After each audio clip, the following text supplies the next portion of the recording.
नमस्कार दोस्तों, I hope आप सब अच्छे हैं और आप सबकी स्टडी अच्छे से चल रही है। नैनी एरोस्पेस लिमिटेड की तरफ से यहाँ पे बहुत सारी वैकेंसी निकाली गई है। 7 अलग अलग पोस्ट है जिसमें 28 से ज़्यादा वैकेंसी है। यदि आप अर्जेंट बेसिस पे जॉब करना चाहते हैं तो आप इस फॉर्म के लिए अप्लाई कर सकते हैं। जिन्होंने बीएससी फ्रेशर किया वो भी इस फॉर्म के लिए अप्लाई कर सकते हैं। आईटीआई वाले भी अप्लाई कर सकते हैं। अर्जेंट नीड जिनको है वो अप्लाई कर सकते हैं। 4 साल का ये जॉब का टेन्योर रहने वाला है। इस वैकेंसी की हर एक चीज़ यहाँ पे मैं डिटेल में बताऊंगा। तो यदि आपने तो हमारे official YouTube channel government career IQ को सब्सक्राइब कर दें और अपने फ्रेंड्स तक शेयर करें। नैनी एरोस्पेस लिमिटेड जो है वो हिंदुस्तान एरोनॉटिक्स लिमिटेड का अभिन्न अंग है और इसका जो स्थापना हुआ है 29 दिसंबर 2016 को हुआ है।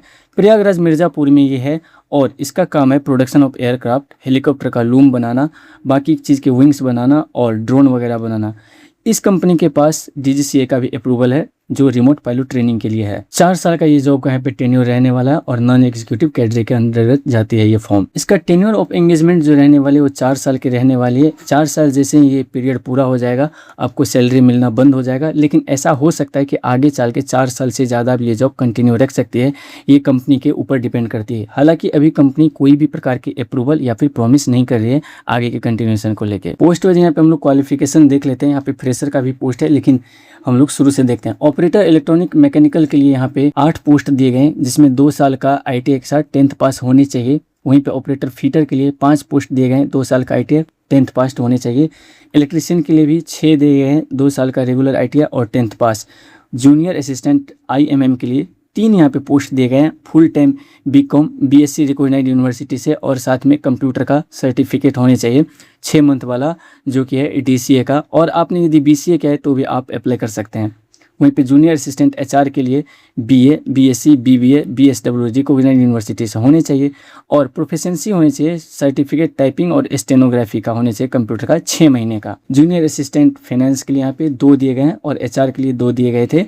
यहाँ पे भी बीकॉम बीबीए रिकॉग्नाइज्ड यूनिवर्सिटी से होने चाहिए और कंप्यूटर का सर्टिफिकेट 6 महीने का होने चाहिए। डीसीए का यहाँ पे देखिए क्लियरली नहीं दिया गया टाइपिंग का, पर यहाँ पे टाइपिंग और स्टेनोग्राफी का दिया गया है। एक और है जूनियर असिस्टेंट आईटी सेक्टर का, 2 यहाँ पे पोस्ट दिए गए हैं। बीसीए और बीएससी आपने किया है कंप्यूटर या फिर आईटी से रिकॉग्नाइज्ड यूनिवर्सिटी से तो आप अप्लाई कर सकते हैं। एक और चीज़, यदि आपके पास 1 साल या उससे ज़्यादा का एक्सपीरियंस है तो आपको एडवांटेज मिलने वाली है। हालांकि ये जो एक्सपीरियंस है ये हर एक पोस्ट के लिए मैंडेटरी नहीं है आपके पास, तो भी आप इस फॉर्म को अप्लाई कर सकते हैं। इस वैकेंसी के लिए एलिजिबल हैं आप। एक और चीज़ क्वालिफिकेशन में यहाँ पे दिया गया है कि जो कैंडिडेट से मांगा जा रहा है एसेंशियल क्वालिफिकेशन वही होनी चाहिए। उससे ज़्यादा का यदि क्वालिफिकेशन आपके पास है तो आपका फॉर्म किसी भी स्टेज पे रिजेक्ट कर दिया जा सकता है। जैसे 10th के साथ आईटीआई कह रहा है तो आपके पास वही होने चाहिए। बीसीए कह रहा है तो बीसीए ही आप अप्लाई कीजिए, एमसीए वगैरह नहीं। मैक्सिमम एज लिमिट 28 साल का दिया जा रहा है और एज जो डेडलाइन है वो 31 मई को रखा गया है। 31 मई 2026 से आपका एज का काउंट होगा, जहाँ पे अनरिजर्व कैटेगरी और ईडब्ल्यूएस के लिए 28 ईयर दिए गए। ओबीसी के लिए यहाँ पे 3 साल का रिलैक्सेशन, एससी एसटी के लिए 5 साल का रिलैक्सेशन, पीडब्ल्यूबीडी कैटेगरी के लिए 10 साल का रिलैक्सेशन दिया जा रहा है। इनिशियली आपका प्लेस ऑफ पोस्टिंग प्रयागराज में ही रहने वाला है, लेकिन आगे चल के ये ट्रांसफर भी हो सकता है। इंगेजमेंट का टेन्योर जो बेसिकली 4 साल का यहाँ पे रहने वाले, लेकिन आगे चल के ये हो सकता है कि कंटिन्यू भी रख सकती है कंपनी।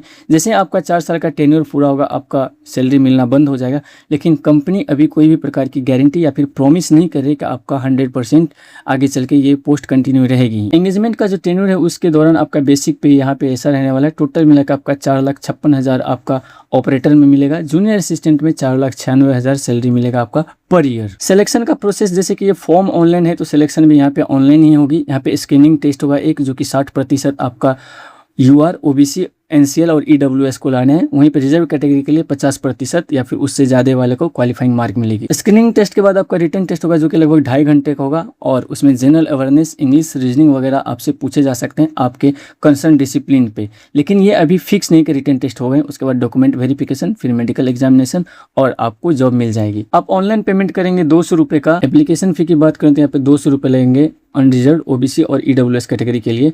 बाकी सारे कैटेगरी के लिए फी एग्जेम्प्टेड रखा गया है। अप्लाई कैसे करना, आपको सबसे पहले इसका अपना ऑफिशियल वेबसाइट पे आ जाना है। वेबसाइट पे आ जाने के बाद आपको अपना ईमेल आईडी, फोन नंबर से आपको खुद को रजिस्टर कर लेना है। एप्लीकेशन फॉर्म को अच्छे से भरना, आपका नेम, कैपिटल लेटर जो भी है अच्छे से वहाँ पे दीजिएगा, नेम, सरनेम वगैरह, फादर्स नेम, फोटोग्राफ, डॉक्यूमेंट्स वगैरह अच्छे से दीजिएगा ताकि आपका कोई भी क्रेडेंशियल गलत ना हो। एप्लीकेशन फी पे कीजिएगा और लास्ट में आपका जो एक्नॉलेजमेंट प्रिंट होकर आएगा उसको आप संभाल के रखिएगा, आगे एडमिट कार्ड में वो काम आएगा। जनरल इंस्ट्रक्शन में यहाँ पे एक और चीज़ है कि जो सिर्फ इंडियन कैंडिडेट है वही इस फॉर्म को अप्लाई कर कर सकते हैं। यदि आप दूसरा जॉब छोड़ के इसमें अप्लाई करते हैं तो आपके पास NOC सर्टिफिकेट होने चाहिए। एप्लीकेशन का नोटिफिकेशन 27 जून से रिलीज हुई है और सेम डेट से एप्लीकेशन भी यहाँ पे स्टार्ट हो गई है। एप्लीकेशन एंड डेट यहाँ पे 17 जुलाई को दिया गया, उससे पहले आप इस फॉर्म को अप्लाई कर दीजिए। 31 जुलाई तक आपका एडमिट कार्ड आ जाएगी, 23 अगस्त तक आपका रिजल्ट और एग्जाम डेट आ जाएगा और 27 अगस्त तक फाइनल रिजल्ट आपका आ जाएगा। उसके बाद ज्वाइनिंग हो जाएगी। पोस्ट ब्रेकडाउन आप एक बार फिर से देख लीजिए। ऑपरेटर के लिए 8 सीट दिया गया है, ऑपरेटर फिटर के लिए यहाँ पे 5 सीट दिए गए हैं, इलेक्ट्रीशियन के लिए 6 सीट, जूनियर असिस्टेंट जो फ्रेशर ग्रेजुएट अप्लाई करेंगे 3 सीट, असिस्टेंट HR ये भी फ्रेशर के लिए है 2 सीट, जूनियर असिस्टेंट फाइनेंस के लिए ये भी फ्रेशर के लिए 2 सीट, जूनियर असिस्टेंट IT के लिए ये भी 2 सीट। टोटल मिला के यहाँ पे 28 सीट मिल रहे हैं 7 वैकेंसी के अगेंस्ट। ये थी आज की वैकेंसी जो कि नैनी एरोस्पेस की तरफ से आई है। आई होप वीडियो आपको अच्छी लगा। आप इस वीडियो को लाइक कीजिए और चैनल को सब्सक्राइब कीजिए। मिलते हैं फिर से एक और अच्छा सा रिक्रूटमेंट वाला वीडियो में। तब तक के लिए जय हिंद, अपना ख्याल रखें और अपने चाहने वालों का भी।